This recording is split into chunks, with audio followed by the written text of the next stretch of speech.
बिस्मिल्लाहिर्रहमानिर्रहीम। Dear viewers, अस्सलाम वालेकुम। आज के वीडियो के अंदर हमारा जो ऑब्जेक्टिव है वो है डिपेंडेंट वेरिएबल को एस्टिमेट करना।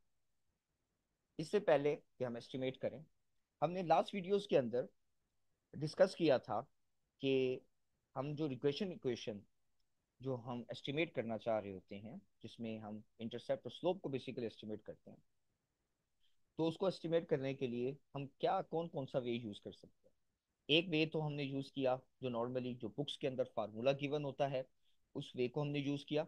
उसके बेसिस के ऊपर हमने ये कैलकुलेशंस की, और वो आपको प्रीवियस वीडियोस में ये सारी वर्किंग मिल जाएगी। सेकेंडली, हम लोगों ने एक्सेल का फार्मूला यूज किया, और उसके बेस के ऊपर हम लोगों ने कैलकुलेट किया इंटरसेप्ट और स्लोप्स को। अब अगर हम रिग्रेशन की डेफिनेशन को देखें, तो रिग्रेशन की डेफिनेशन ये कहती है कि हम लोगों ने डिपेंडेंट वेरिएबल को प्रिडिक्ट करना होता है कम से कम एक इंडिपेंडेंट वेरिएबल के बेसिस के ऊपर। तो अब हमने उस डिपेंडेंट वेरिएबल को प्रिडिक्ट करना। अगर हमने इस दोनों सीरीज के अंदर अगर हम देखें, तो डिपेंडेंट वेरिएबल हमारा सेल्स था और इंडिपेंडेंट वेरिएबल हमारा एडवर्टीजमेंट था। वाई को हमने डिनोट किया, वाई से हमने सेल्स को डिनोट किया, और एक्स से हमने एडवर्टीजमेंट को डिनोट किया। तो हमारा जो मॉडल था जिसको हम एस्टिमेट करना चाह रहे थे वो ये था कि y is equal to beta not beta one plus x into x. अब हमने जब बीटा नॉट और बीटा वन को एस्टिमेट कर लिया, तो अब हम क्या करेंगे, हम इस स्लोप को x की वैल्यू के साथ मल्टीप्लाई करेंगे, इंटरसेप्ट में ऐड करेंगे, और y की वैल्यू को हम प्रिडिक्ट करेंगे। एक्चुअल में जब हमने मॉडल लिखा था, तो मॉडल में हमने y is equal to beta not beta one और x लिखा था। लेकिन अब यहाँ पर हम लोगों ने y हैट लिखा है। y हैट से मुराद क्या है? Estimated y। This is actual y, या जिसे हम ऑब्जर्व्ड y बोलते हैं। ठीक है, और ये जो y है जिसके ऊपर हैट है, इसको हम एस्टिमेटेड या प्रिडिक्टेड वैल्यू ऑफ y का नाम भी देते हैं। यानी मीन्स ये प्रिडिक्टेड वैल्यू ऑफ सेल्स है कि हम कोई भी x की वैल्यू को इस फार्मूले के अंदर पुट करें, तो x की वैल्यू मल्टीप्लाई होगी स्लोप के साथ, और उसको हम इंटरसेप्ट में ऐड करेंगे, तो हमें y हैट एस्टिमेट होगी। ये नॉर्मली जब भी हम कोई भी रिग्रेशन मॉडल यूज करते हैं तो उसमें यही कुछ होता है। हमारे केस में जो हमारी एग्जांपल है, यहाँ पर x हमारा एडवर्टीजमेंट है, हमने एडवर्टीजमेंट को स्लोप से मल्टीप्लाई किया, जो भी वैल्यू आई उसको हमने इंटरसेप्ट में ऐड किया, तो हमारे पास एस्टिमेटेड वैल्यू ऑफ सेल्स है। अब एक्स की वैल्यू कोई भी हो सकती है, आपने फोरकास्टिंग करनी है तो एक्स की वैल्यू आप कुछ भी दे सकते हैं। ठीक है, आप यहाँ पर 20,000 लिख दें, 30,000 लिख दें, 40,000, depending upon which amount of advertisement expenditure वो यू वांट टू डू। तो अब ये आप पे डिपेंड करता है, ठीक है, कि हमें किस तरीके से हम सेल्स को फोरकास्ट कर सकते हैं। अब हमारे पास एक्चुअली यहाँ पर y की वैल्यू गिवन है, हम इन y की वैल्यूज को लेते हुए, सॉरी, x की एक्चुअल वैल्यूज हमारे पास गिवन है, यानी एडवर्टीजमेंट की वैल्यू हमारे पास गिवन है। हम इस एडवर्टीजमेंट को इस फार्मूले के अंदर पुट करके, तो हम y हैड एस्टिमेट करते हैं, यानी कि एस्टिमेटेड वैल्यू ऑफ सेल्स को यहाँ पर हम कैलकुलेट करते हैं। अब जो हर जन ये हमारे पास, हम अगर जनवरी की एडवर्टीजमेंट यहाँ पर पुट करेंगे, तो हमारे पास जो सेल्स एस्टिमेट होगी वो किसकी होगी? जनवरी की होगी। अगर हम यहाँ पर फरवरी की सेल्स को एडवर्टीजमेंट को पुट करते हैं वैल्यू को, तो वो स्लोप के साथ मल्टीप्लाई होकर इंटरसेप्ट में ऐड होकर हमें फरवरी की सेल एस्टिमेट करके देगा। इसी तरह से यानी कि जिस मंथ की भी हम एडवर्टीजमेंट को इस मॉडल में डालेंगे, तो हमें उसी मंथ की सेल्स को एस्टिमेट कर कर देगा। तो अब मैं आपके सामने कर रहा हूं, बहुत बड़ा सिंपल सा इक्वल का साइन मैंने लगाया, फार्मूले के मुताबिक वाई हैट है, फिर बीटा नॉट है ये वाली वैल्यू।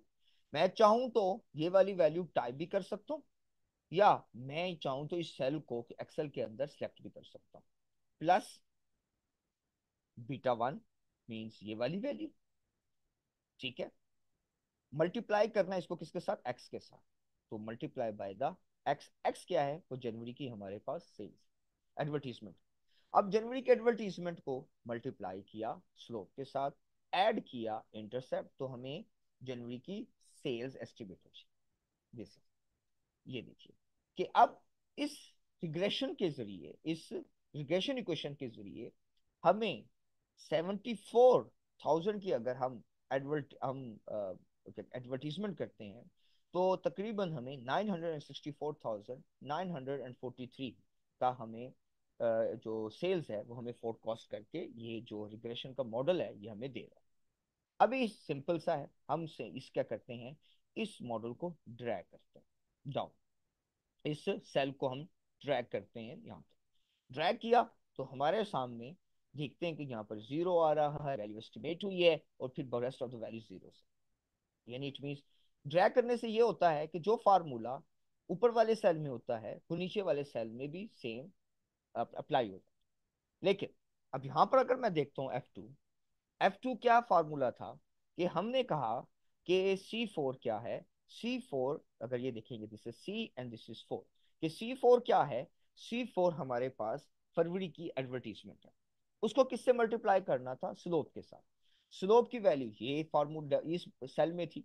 अब ये सेल की बजाय यानी कि I6 में ये वैल्यू थी, लेकिन अगर आप देखेंगे कि ये वैल्यू I6 में नहीं आ रही, ये इसका फार्मूला जो वो I7 देगा। इसी तरीके से फिर इसमें ऐड करना था इंटरसेप्ट। इंटरसेप्ट जो था वो हमारा था I8 में, ओके। लेकिन वो I8 की बजाय यहाँ पर I9 दे रहा है। इट मीन्स कि अब हमने क्या करना है, पहले हम जो फार्मूला जो अप्लाई किया है इसकी हम करेक्शन करते हैं। इसकी कैसे करते हैं, कि जब भी हमने यहाँ पर बेसिकली इस बीटा 1 और बीटा 0 सेल को हम लोगों ने फिक्स करने का तरीका कार क्या है, कि हम डॉलर का साइन लगाते हैं। अगर हमने आई से मुराद दिस इज कॉलम और 8 से मुराद रो, तो हम बेसिकली कॉलम को अगर फिक्स किया है तो साथ के साथ हमें रो को भी फिक्स करना है। तो इसीलिए आई से पहले भी डॉलर का साइन लगाया, इसलिए 8 से पहले भी हम डॉलर का साइन लगाएंगे। अब क्या होगा कि ये जो I8 है ये सेल क्या हो गया, फिक्स हो गया। सेम केस अब I6 है, हमने अब इस I6 फार्मूले को भी फिक्स करना है।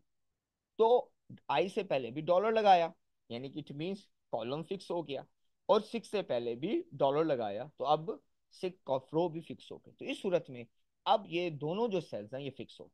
अब मैं आपके सामने दोबारा इनको क्लिक करता हूँ इस बॉक्स को। अब देखिएगा ड्रैग किया तो अब आपके सामने मेरे पास जनवरी की सेल्स, सॉरी एस्टिमेटेड सेल्स हैं, फरवरी की भी एस्टिमेटेड सेल्स हैं। अब देखिएगा जैसे फरवरी का फार्मूला लिया तो I8 और I6 वही फार्मूले जो इंटरसेप्ट एंड स्लोप के हैं वही फिक्स फार्मूला है, लेकिन C4 जो हमारी फरवरी की एडवर्टीजमेंट है वो इसके साथ मल्टीप्लाई हो।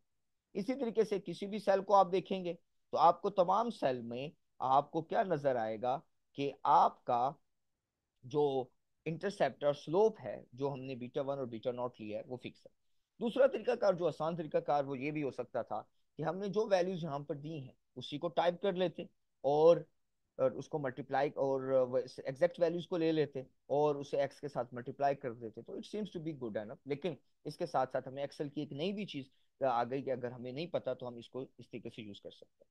सेकेंडली, हम लोग यहाँ पर सम का फार्मूला यूज करते हैं। सम का फार्मूला बड़ा सिंपल सा है, कि मैं यहाँ पे इक्वल टू सम लिखूं, या मैं ऑलरेडी इस सेल के अंदर सम का फार्मूला लगा हुआ है, मैं इसको कॉपी करके इधर पेस्ट कर दूं तो मेरा सम का फार्मूला यहाँ पर अप्लाई हो जाता है। लेकिन अगर आप ये देखें कि हमने जो estimated value of y calculate की, तो जनवरी की एक्चुअल में सेल जो थी 950 थी, और यहाँ पर एस्टिमेटेड वाई जो आ रही है यानी जनवरी की एस्टिमेटेड सेल आ रही है वो 964 आ रही है। ठीक है, ये क्या है, इंशाल्लाह हम आने वाली वीडियोस के अंदर इसके ऊपर डिस्कशन रखेंगे। लेकिन अगर आप इन तमाम को सम करें तो वो इक्वल टू 13,300 है। अब 13,300 यानी कि आप एस्टिमेटेड वैल्यू ऑफ सेल्स को कैलकुलेट सम करें तो वो भी 13,000 13,300 है, और एक्चुअल वाली को करें तो वो भी 13,300।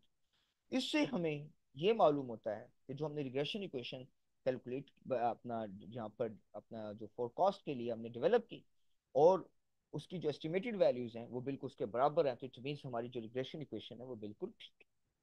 ओके, अब ये हमने ये काम जो है इस हमने सी लर्न कर लिया कि अगर हम लोगों ने एस्टिमेटेड वैल्यू वाई हैड को कैलकुलेट करना हो, यानी कि किसी भी डिपेंडेंट वेरिएबल को एस्टिमेट करना हो, तो उसके लिए हम उसके इंडिपेंडेंट वेरिएबल्स को उसके स्लोप के साथ मल्टीप्लाई करें और उसके अंदर इंटरसेप्ट को ऐड कर देंगे, तो हमें डिपेंडेंट वेरिएबल की वैल्यू फोरकास्ट हो जाएगी। तो this video talks about this topic.